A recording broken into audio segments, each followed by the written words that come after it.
Welcome to the Mystic Millionaire podcast, where wealth is energy, success is a mindset, and abundance is your birthright. I am Danielle Amos, your host and mentor, here to help you unlock prosperity, embody confidence, and manifest a life you love. Take a breath, align with your truth, and let's manifest millions.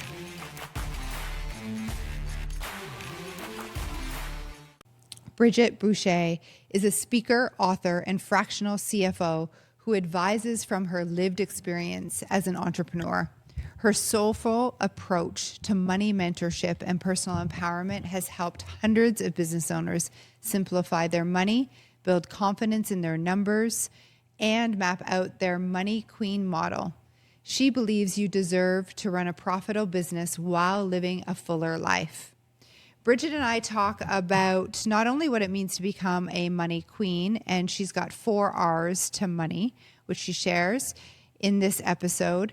She also explains how she was in a very masculine role as a CFO and then moved into an entrepreneurship when it did not make sense and when everyone doubted her decision. She also made a bold move to leave a marriage not long ago. So we talk about the identity shifts and what that looked like for her.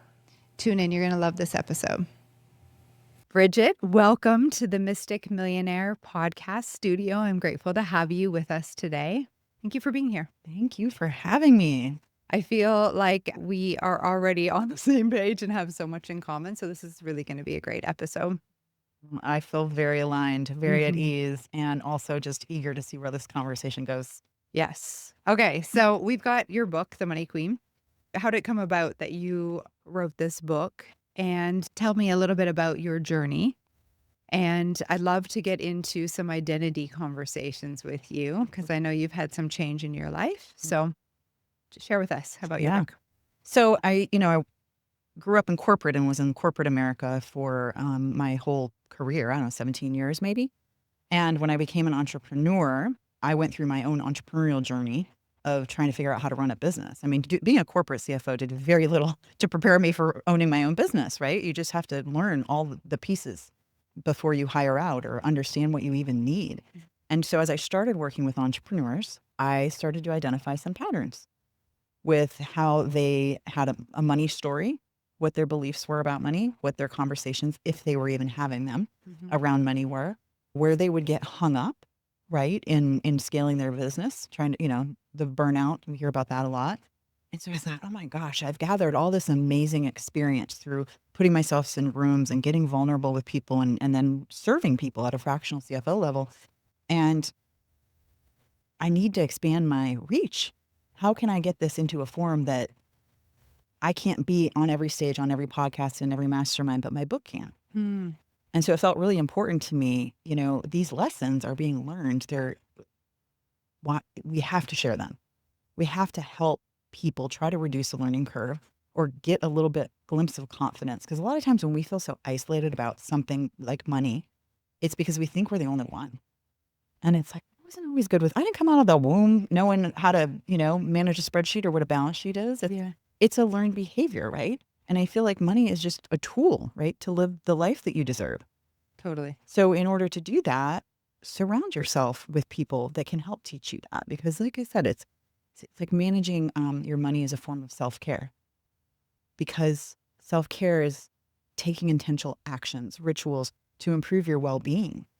And if money is something that's stressing you out, causing you to lose sleep at night, makes you feel less than worthy, maybe you've not had the best behavior or relationship with money, it's not serving you. And it's not going anywhere, thankfully. Yeah, no. Money's going to be around. So the sooner you need it, it's necessary. Yeah. Absolutely. And I believe that abundance is your birthright. And money, there is no limit. So if that's true, which it is, then why not master it? Why not really learn about it so that you can attract the limitlessness that is the truth and it's available to each and every one of us. So, I love that so much. And I feel like there's potentially one of the barriers that I have broken down, let's just say, in working with some of my founders is that there's a stigma, a negative stigma around money, Mhm. right? Like whether, people people that have a lot of money are generous or Yeah. whatnot. That's just a narrative. And the reality is, I mean, you it doesn't it's the relationship that you have with money and how you use it. Because like if you're a philanthropist, for example, and donated money goes further than donated time, Totally. right? I And always say that. yeah, You have like an hour to give or volunteer, a day or a week, but you donate $100, that will go and pay 4 people hmm for 1 hour. yep. Oh, I love Yeah. that. Love it. So I Mouthful. believe money is a magnifier. So it Mhm. magnifies who you already are. So if Mhm. you're a giver, you'll become more of a giver. If you're evil, you'll become more evil. But the people that listen to this podcast, they're already good people. Mhm. So money in the hands of the women listening is a really good thing. Oh, preach. Hmm. Yes. I hope everybody, Yeah. if you hear nothing else on this podcast, money is in your hands. Yeah. The greatest, I mean, it can be the greatest tool. It can go so far. It's so funny you said that because in the book, I relate it to tofu. I'm like, Okay. it's just like tofu. It takes on the flavor of the dish. Oh, I'm And glad. so money takes on your flavor. Just like I tofu. love it. Money's tofu. Magnify it. Yeah. So, Bridgette, tell me a little bit about where you came from as a CFO and what that was like working in that corporate world as it relates to money and your ideas of money. Like for me, when I think of a corporate CFO, it feels like a more logical masculine role. Whereas I believe the truth about money, and if we talk about magic money, which I know you have the word magic in your book, it's well, I'm just going to say it. I think that we were programmed to believe one thing about money, and I think everything we were programmed to believe is actually a lie, and the opposite is true. Mm. Oh, yeah. Oh, yeah. I mean, you think about all of those sayings that, Hmm. money's Money root doesn't of grow all on evil. trees. We can't. Yeah. The scarcity part of it. And Hmm. then I think, I don't know, maybe there was just a generation of vilifying it, and I think that we're fortunate to live in a season where that abundance is just, like you said, unlimited. Hmm. And, the traditional thought of managing money, it was transactional to me, Yeah. I would say more on the masculine side When when I you were was in in the corporate. Hmm. corporate world, okay. Yeah, you can almost desensitize yourself to it because it's not your money. Okay. So the Yep. security blanket that I had was I got the same paycheck every 2 weeks. I had my health insurance. There was very much the only tie that I had with money was the exchange of my time, right? This is my Hmm. skill set. This is my schedule. Yeah. And I didn't truly believe. I remember the first time someone told me, you can create money out of thin air. Hmm. And I was like, And it's not related to your work, I by was the like, way. It's not related to what you do or the like, time you give. yeah, That is a huge shift for it people. really is. And I was like, that's what rich people say. Like, I didn't really believe it, but then I found myself in these masterminds and I was really having great conversations with these entrepreneurs.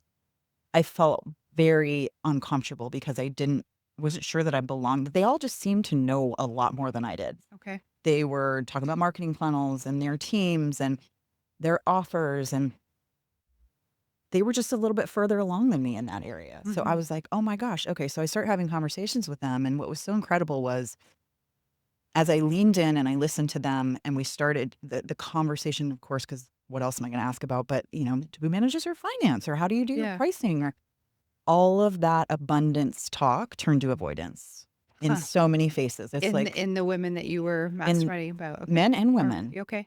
many of them said, this is the year I get my financial shit together. Right. This is the year I'm going to do that. And what I realized on that day is I was going to learn so much from them because, again, they were further along on the journey than me. And I could teach them how to manage their money, look at their money, the ritual behind it. What kind of do you need to consider in pricing? And it just felt like one of those click moments Hmm. where I thought, okay, this is where I'm supposed to be. As uncomfortable as this is exactly where I'm supposed to be. Love it. Yeah.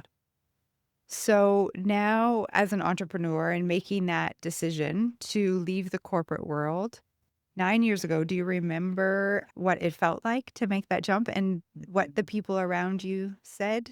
Were they on board with you? Danielle. It's so funny. I've never shared this on podcasts. I don't believe. And it's just interesting to be on the other side of it now and experience some of that freedom of it's my own voice. It's my Hmm. story. If it deserves to be shared, I'll share it. My husband at the time was not on board. Mm-hmm. My mom was completely confused. She's a nurse. She's very loving, nurturing, but she's never been an entrepreneur. And oddly enough, it was a conversation that I would have with my husband at the time, but I wouldn't take action on it. Okay. And then finally, I was sick of not being taken seriously about it. Mm-hmm. And I actually resigned and I didn't tell him for like 2 days. Oh my gosh. Okay. And did you resign like through an email or did you like resign in person? Full on letter. So I Letter. left the corporate CFO role because I just was completely burnt out. I went and worked for a local billionaire who had a family office, like it's a family business. And I was working for their CFO there. It's so odd because it was like agricultural based. But anyway, numbers are numbers. Yeah. And I walked in. I had tried to resign once before. Okay. And the billionaire Yeah. talked me out of it. Okay. Wow. And like, what did he say when he talked you out of it? Because it's interesting that a billionaire, an entrepreneur himself, would talk you out of that. He said, he called me, I had to go to the main office, and I walked in, and he was always just very jovial. He was kind of like a grandfatherly figure at this point. He was probably 80 at that time. And he said, well, what's going on? Need to figure out what's the problem, even if it's me and even if it's the GM. And I said, well, sir, I'm on the wrong side of the table to sit, have that conversation. And he laughed and we laughed. And I did stay 6 months, but my body had already made the decision. I didn't want to underperform. Remember, I'm a high achiever, so I don't want to underperform because I'm not in it. And I stayed another 6 months. So it wasn't the first time I resigned. It was the second time. And I think I wrote a letter. I mean, I imagine, or, made it official. I think I cried a little. But and what was his reason to have you? I mean, obviously he was probably selfish and wanted you to work for his company. And did you communicate that you wanted to become an entrepreneur, or was it more like you were taking a break because of burnout? So this is such an interesting question. I was really out of alignment with the arrangement of that job that I had. Here's why. It'll make a lot more sense if you're listening. You're like, what's she talking about? Here's why. When you have somebody that is not, money is not a motivator, like things are already really in good place, I couldn't get the efficiencies I wanted out of it. We were doing things that didn't make sense to me. And I'm like, you're going to save this much time or this much. Money wasn't a factor. It wasn't a motivator for the decision makers. Yeah. Okay. For the decision makers. Do you know what their motivator was? To be honest, it was it's a company that had been around a long time and they were very preserved, very stuck in their old ways. Okay. Like the women actually wore pantyhose in the main office. Okay, got it. Still. I went without tights one day. Okay. And they're like, we're going to get a memo about that. I'm like, well, this is me. And he never seemed to say anything. Yeah, yeah. But it was just it wasn't a place that I felt like fulfilled. So I was kind of done. But to your point, it is an interesting question. Like, if someone doesn't want to work for you anymore, why talk them out of it? Like, what's really going to change? Because what I've found is whenever I've gotten to a decision like that where I'm willing to communicate it, I can't unsee it. Yeah. And that was the last corporate job that I had. But what's really cool is we are sitting in 2025. Yeah. And there was a time in my life that 2025 was the year I was going to make work optional. It was the year I was going to retire. I shoved money away when I was in my corporate job because I thought, I never want to be dependent on anybody. I'm going to invest it. Told my financial advisor I want to retire, make work optional in 2025. But like I said before, you can't unsee it once you have a vision. So I started 9 years early. And I'm so grateful because going into this year, I had this whole energy around it. You know, it was 2025 was in all my passwords. I had a mouse pad made on Etsy once. 2025. Love it. And so this new year was so symbolic to me, having just made the change in my relationship. I just was going to say that I got shivers as I was thinking. I was like, you may have predicted something way more than being financially free. Right. And, yeah. Yep. And it just, I welcome this year with open arms as I will every year going forward. And I think that now, like I said, you call it creative destruction. I've flipped my life upside down a couple different times. And if we don't build it back the way that we want it, then what was it all for? Yeah. And I think, it's interesting that we're having this conversation right now too, with all the significance of there's like eclipses going on and moons, and like the month of March is the month that everything that's no longer working is meant to like be blown up and let go. And Feels just and right. even like 2024 to 2025, it's like you cannot deny what hasn't been working. And if you try to grip and hold on to it, you'll be in a real struggle moving Yeah. forward. So I love that this is the timing of all that. And then plus this conversation. When you left the corporate world 9 years ago, a lot of people around you thought you were crazy and it didn't make logical sense and you did it anyway. And you've done that again recently in your marriage. Mhm. And the identity shift. So let's talk about this. In our community, we call this self-image. Mm. So an identity, like we wear many identities. I have an identity as a mother, as a CEO of my business. And inside that identity, we have a self-image. And that self-image is the way that you perceive yourself and the way you think others see you. And there's a great book called Psycho-Cybernetics by Maxwell Maltz. And in that book, he says that you'll never outperform the image you have of yourself. And if you want your physical world to change, you've got to change the image that you have in yourself. So what I'm getting from you is that you did this, perhaps not knowing all the science behind it, like I just shared, but you had to do this because you're sitting in front of me, a very successful entrepreneur working, and you can share a little bit about what you're up to, but you're an author of a book. You're moving in other businesses forward as your fractional CFO position. And you're sitting in front of me, very successful after these shifts in your life. Can you talk to me about how you created this new identity after the change and how you had the confidence to like go for it? Yeah, I think, it's so interesting to sit here and receive that. Mhm. I think that it was about giving myself the permission Okay. to be who I really am. And the support of community is something that I just cannot stress enough. I know you've got a great community for a good reason. These women are feeling connected, and men. Yeah. Hello, men. We see you. But I do think that that's one of the things that really had to happen. Like you mentioned, the self-image, it's like that narrative, like that's a work in process for me, for Mhm. sure. The level of war that, this might be going well, this isn't going well, or Do I'm you like, have that little voice in your head too, or is it just me? oh yeah, That oh yeah, she can be fierce. Yeah. And what do you do with it? Like, especially when you have everyone echoing like, "Hey, Mhm, Bridgette, you're crazy. You've got like a pension here. You have, mhm. you're stable. You got your paycheck." What do Uh-huh. you do with that voice I when it's really had to quiet the noise. Mhm. The biggest thing for me was when I left corporate, I was really struggling because I wasn't feeling like I thought productivity was the only way to go out throughout your day. So for me to have silence and for me to go on a walk in the middle of the day and not feel guilty, or for me to have my husband at the time come home and I felt like I had to justify all the things that I did that day because he wasn't even asking. Mhm. But that was Well, that's a paradigm. That's a right. programming that so many of our listeners have, that their worth is tied to their action, their Mhm. productivity, like you said. Yep. And I had to get over that and understand that taking care of myself and getting silent is the only way that I'm gonna be able to work through this and come out stronger. And so in silence, my inside voices got louder. And she was pretty rough. There was some shame, there was unworthiness, there was doubt, there was fear. Where was I gonna go with all of this? And so, my entrepreneurial journey's been 9 years. The first couple of years I did it kind of solo. I didn't really change enough. I was a fractional CFO for a couple companies, and it wasn't until I started getting into the entrepreneurial masterminds and understanding that there's communities out there that support people like me. I'm like, oh, I had no idea. This is amazing. And so that's when I started to shift and kind of, I would say, one of my favorite things I quoted in the book, but I think I got it from Rachel Hollis, is the statue of David and how Michelangelo said, Oh, yeah. I didn't create David. I just chipped away everything that wasn't him. Yeah. Love that.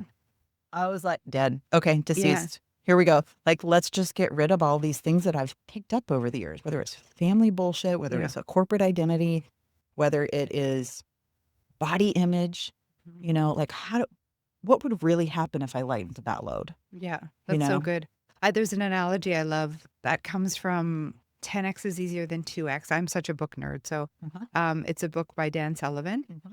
And inside that book, he says, we're all light like the sun, but we have these clouds that cover us.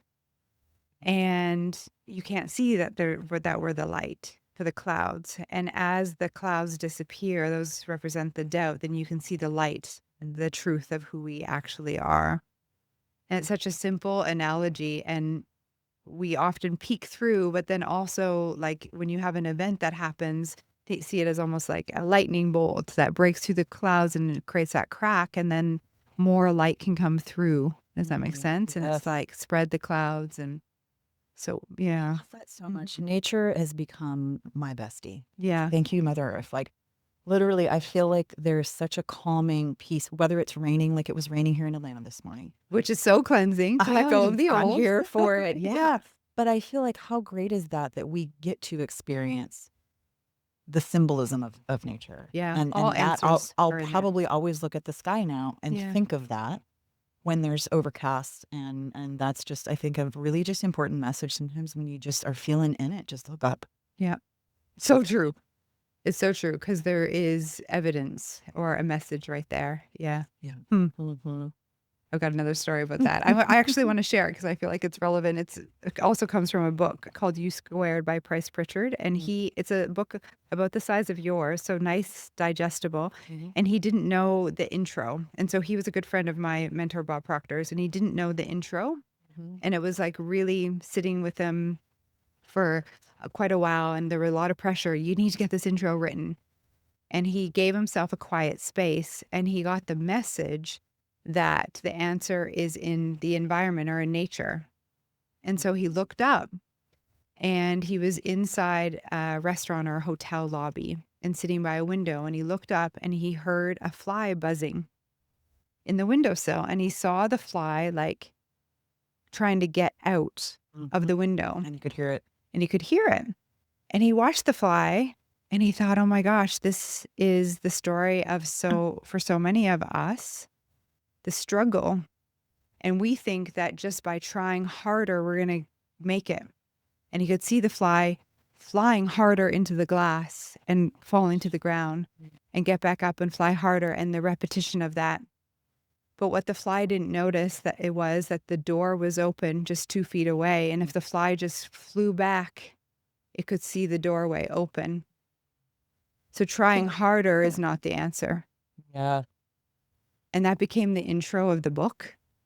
And he opens all his speaking, I just got shivers, all of his speaking engagements with that story. And it's become what he's known for. And my point is that's what he did. He slowed down and looked at nature for an analogy or give him the answer. Oh, it's such I love something like that can, like we were talking just about, these are life lessons, right? These apply to any kind of the emotional situation that you can find yourself in. I love that. What was the book called? It's called You Squared by Price Pritchard. Yeah, It's a great little book. So let's talk about maybe this idea of working harder from Price's book, like this, like working harder, not smarter. And I'd love to bring in your 4 R's. I don't know if that's relates, but perhaps we can relate to that. I mentioned, in writing the book, I really wanted to package something up that people could take with them that would allow them, just a little guidebook. And that's why, you mentioned the size of the book was really important to me. I wanted it to be digestible. I wanted people to be able to take value in it and not overcomplicate something that we tend to overcomplicate, like money. So the 4R model was something that I came up with because at the root of it all, and what I ask any new client on a discovery call is, what do you want out of life? The best question ever, by the way. Fullest life look and feel like, but more importantly, feel like. Because I chased a lot of material things. I'm not saying I don't love me some material things. I just think that once I was able to dig a little deeper and say, how do I want to spend my time? How do I want to feel? I was able to kind of structure a business around that. So the first R is a rainbow. And the reason I chose the rainbow is it represents your fuller life, because science will tell you that no 2 people see the same rainbow. And so that was my reminder metaphorically of, I can't chase anybody else's. I can't be stuck in a life that doesn't feel like my own. I have to create it. And I'm the source. And you've got to be honest with yourself. Right. Yeah. Right. Absolutely. So that the first R is rainbow for your fuller life. The second R is revenue. Okay. Got to have it, right? You can look like you have a business, or you can actually have a business, and revenue is that deciding factor, right? So strategy, solutions, the pricing of it all, revenue is the second one. The third one's resources. So you and I kind of talked about this before. As you're starting an entrepreneurial journey, you're kind of just like a one-woman show half the time and figure this out. Yes. Yeah. And sometimes not that well, right? But we get it done. And that's like the entrepreneurship isn't for everybody in that case. But optimizing your resources, so time, Hmm. people, money, and energy Okay. are the 4 resources that I talk about in the book and give some really simple processes of how to do that. Even if it's just an energy check-in that you do every day. What do I need today?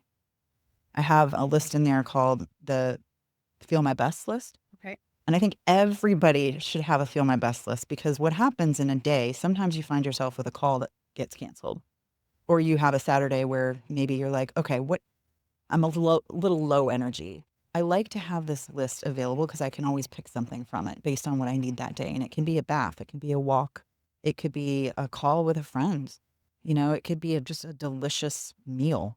And so I love having that. But these are the resources that we really need to be able to optimize in order to have the freedom to spend our time how we want it, right? Love Money's renewable, Totally. time is not. Yep. And so focusing on those. And then the last R is the ritual. So the ritual is, what are my takeaways from this book? How can I familiarize myself more with my money, with my finances, develop a softer relationship with it that doesn't feel rigid or scarce? Because money just represents potential and possibility. Yeah. And I think, like you had said, you're shifting the narrative around it, and you're starting to change and improve your relationship with money by paying attention to it. And so that's why the 4th R was rituals, because it was what we had kind of talked about earlier. You change your rituals, you change your results. Love that. And the rituals around money, can you give me an example of? Yes. Yeah. So one of the places I like to start with Mhm. people is to schedule a monthly money date. Yeah. And so what that means to me is all the distractions are gone, all the tabs are closed, close down Amazon, close down whatever you Yeah. got on your computer. Play some music. I have a Spotify playlist called Monthly Money Date. Good love that. Download it. Pour a coffee, a tea, a glass of wine, light a candle. Date your money. Like any romantic relationship, and money deserves your attention. I was just going to say, I've heard treat money like your lover. Yeah. And I think it's just important. Log into all your systems. I have a worksheet, that I give of, certain numbers you want to look at. You have 5 numbers, different things. But this is not just for entrepreneurs. This is anybody, because you do have a source of revenue and expenses, no matter if you own a business or not. And so it's important to start looking at things, because what gets measured gets changed. It's the avoidance where we kind of can stay stuck. And if you think of money as your lover, like appreciation, gratitude, connection. It's the circulation of it, right? Like I Yeah. get to circulate this amazing tool into the economy, and it can come back to me. Yeah. Like Always. I think the biggest part that I sometimes see challenging wise is just underpricing. There's like definitely for service-based industries specifically, we tend to undercharge. That goes back to self-worth. Embarrassingly undercharged when I first went out. I Yeah. actually got negotiated down my hourly rate after I was in corporate. Really? I didn't know what I didn't know. Yeah. And, I think like this sounds similar to your journey and why you have this community that looks, you teach because you solve the problem potentially for yourself. It's not that we just always knew what we know now. It's that we're willing to put a voice to it. Yeah. Say, look, I didn't always have Oh it all gosh, I together. didn't know it all. I went like so hard to understand universal laws and the energy behind money. I heard money is energy. I was like, what is Found that crock. person saying? And I really wanted to understand. So it's like took a lot of time and effort, and then application. And then I needed proof in my own life, the results in my own life, so that I could then teach it and then show other people how to do it. And then it was like, then I felt comfortable sharing it even more. I think that's key. Yeah. I mean, it's really, we're in such a digital age, right? Where one thing that does make me a little bit fearful is just this facade that can be on social media. So if you're an entrepreneur and your CPA is your CFO, is your bookkeeper, and it's all the same person, that's not really representative of what the roles are for. And it's not usually like, I just want to make sure that people vet. And so the reason that I'm saying that is piggybacking off of what you said is I've been a CFO. I am a CFO. It doesn't mean I had to go from corporate to be an entrepreneur, to be a CFO for entrepreneurs, but I've solved the problems. I am an entrepreneur as well. So I know the journey. I know the roller coaster, And for you to go through your lessons and then be able to package them up and teach them, I mean, I feel like that's where the rawness is. If I didn't have those experiences, I would feel out of alignment trying to teach them. Yeah. Absolutely. And people would feel it. Yeah. Yeah. I think discernment online is really important. So looking for a mentor that's walked the walk and still walking the walk is really important. Yeah. And Yeah. Where are they? Mhm. Have they solved a problem that you need solved? Yeah, it's good. Yeah. Okay. So thank you, Bridgette, for Mhm. sharing. I'd love to know if you have any last words of wisdom for the audience before I give you the 3 questions to wrap this episode. Yeah, I think, one of the mantras that I tell myself, I'm a big journaler, I mentioned, and it's just, you are the source, you create the life you desire. And if you can just anchor that in and make decisions that align with that, I think you're going to find more peace more quickly. I think there's so much truth in that statement. Like you are the source, like money in your what I call like hologram, your 3D experience. You're the source. It doesn't come from the client, it doesn't come from the job. It comes through those, and you're the source of receiving all of that. If someone can you can dive really deep into what you just said. Yeah. Thank you for that. Okay, you ready for your 3 questions? Do it. Okay, question number 1. Abundance in 1 word. Go. Light. Light. Good. Okay. Second question, millionaire mindset. Do you have a non-negotiable, guilt-free millionaire mindset ritual or something that you invest in that keeps you in this high frequency money vibration? That's a really great question. I would say I find myself in my highest frequency when I'm in nature. Nature. Good. Yeah, I can relate to that. Yep. Truth. That abundance is everywhere. You can see it. Yep. Leaves on the trees, birds singing. Absolutely. And the simplicity of it. I'm not in anything material. I'm in this amazing space. Love it. Yeah. Great. Okay, third question. You only have 1 book to read for the rest of your life that you'll read over and over again. What book is it? 4 agreements. Aha, okay. Gotta remind myself of those dang agreements every day. Yeah. No, but it is a powerful thing that we continue to learn and practice. And that one really hits home for me. And I love listening to it, actually, because I think the narrator does a great job, too. Yeah, and that book, I believe, as you focus on each agreement and you change, as you read the next agreement, it may look a little different. So reading it for the rest of your life, you get a lot of value. Yeah. Great answer. Yeah. Thank you. Thank you. Bridgette, thank you for being here. Thank you for sharing your gifts with our audience and your time. I appreciate you. This has been so fun. I feel, when you'd have like that kindred experience and you're just like, oh, I feel so seen and heard. So thank you. And I hope the audience is really going to be able to take some of these things and put them into action because I think that's how both you and I got here. Yeah, exactly. So saying that, come listen to the behind the scenes. So for all of our subscribers, there's a behind the scenes with Bridgette. And go follow Bridgette on social media and reach out to her, share your ahas and the insights that you got, and get your hands on Money Queen. Thank you. Hey, thank you.